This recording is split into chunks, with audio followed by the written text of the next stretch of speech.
नमस्कार, कैसे हैं आप?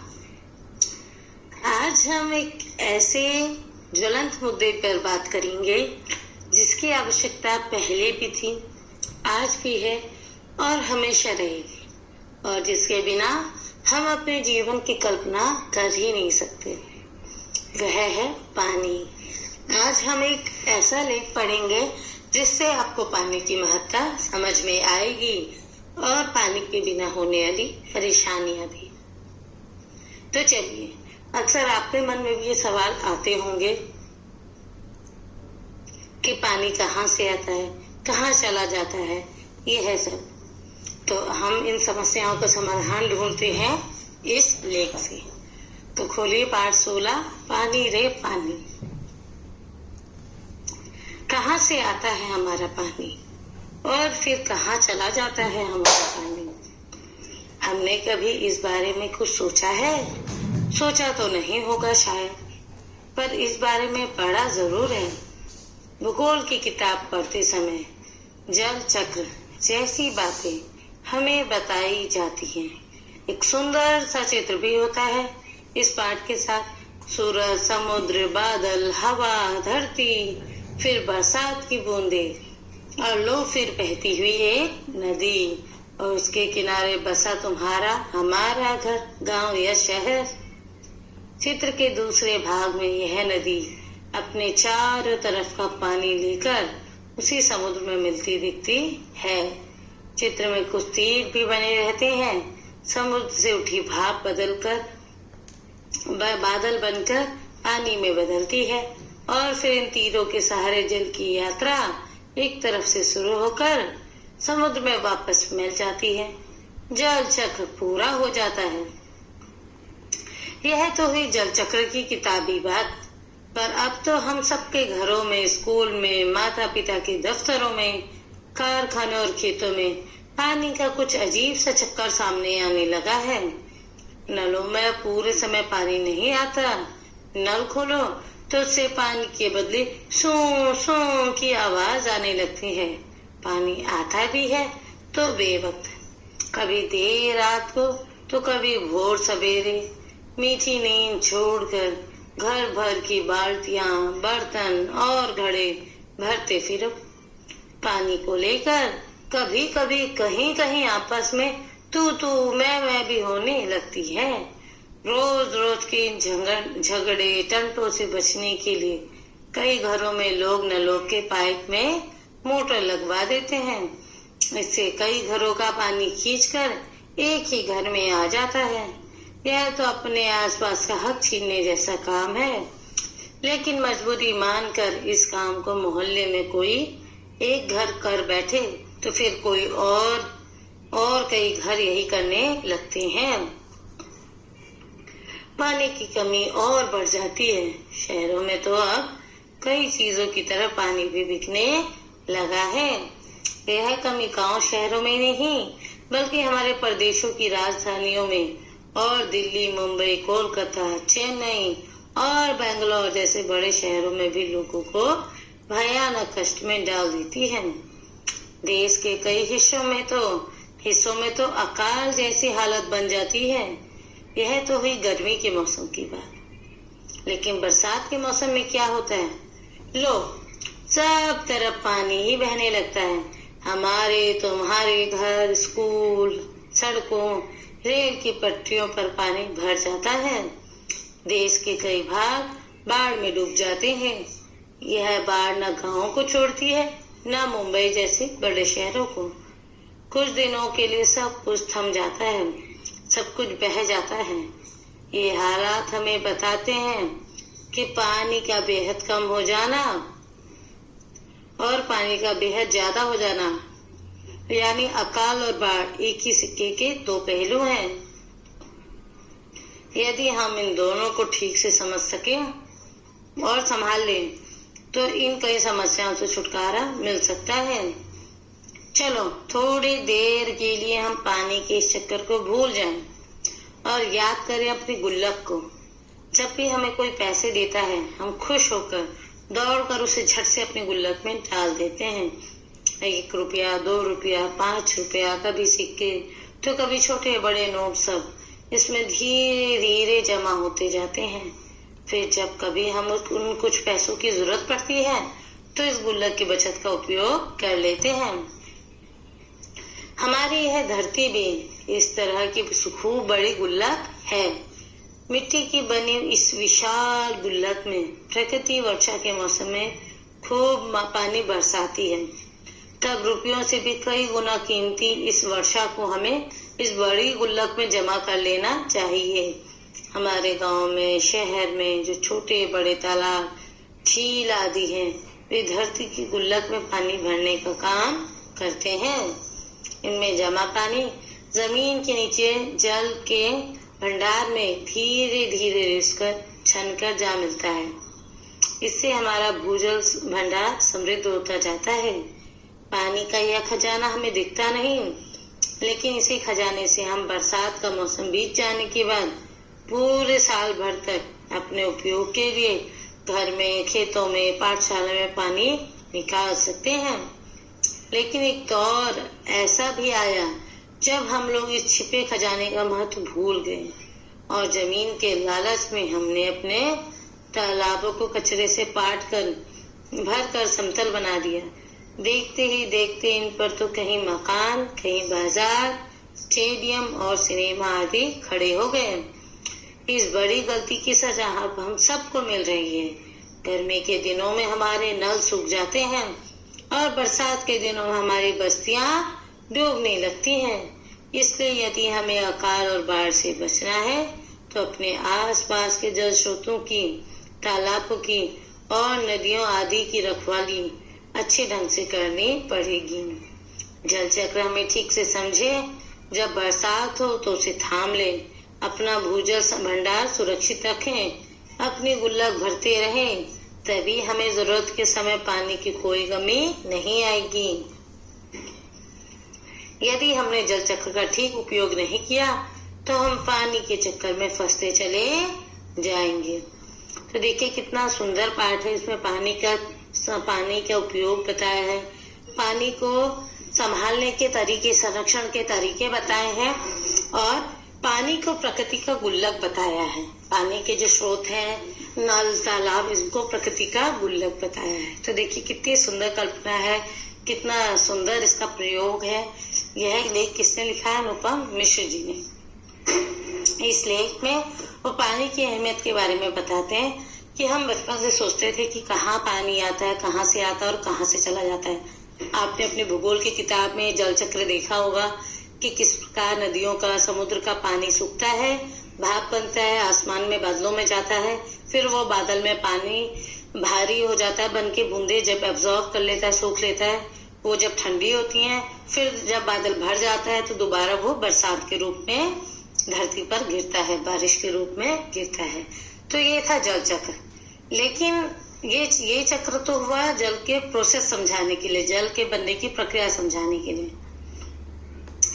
लेकिन जल चक्र की किताबी बात थी ये तो, पर अब तो हम सबके घरों में, स्कूलों में, माता पिता के दफ्तरों में, कारखानों में और खेतों में पानी का कुछ अजीब सा चक्कर सामने आने लगा है।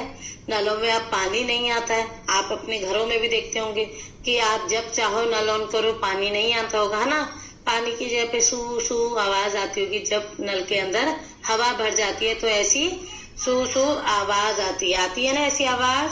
बिल्कुल, नलों में सू सू की आवाज आने का अर्थ क्या बताया मैंने भी आपको, कि नलों में पानी ना आना और उसकी जगह पे हवा भर जाना।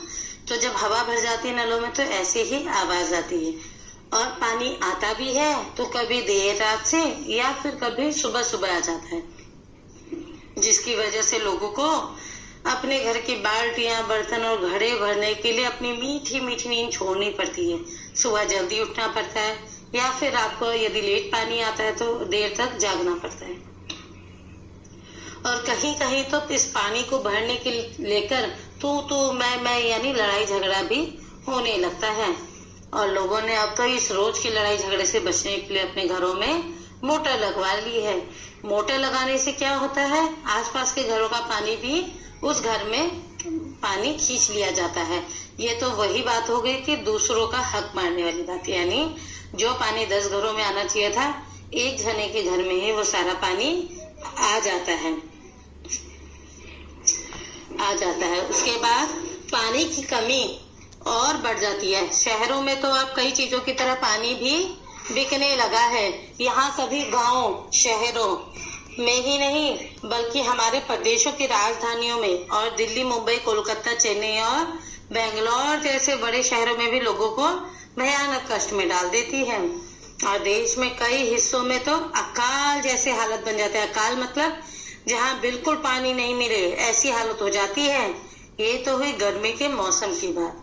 लेकिन बरसात के मौसम में क्या होता है पता है क्या होता है? सब तरफ पानी ही पानी आ जाता है। तुम्हारे स्कूल, घर, सड़कों, रेल की पटरियों सब पर पानी भर जाता है और देश के कई भाग बाढ़ में डूब जाते हैं।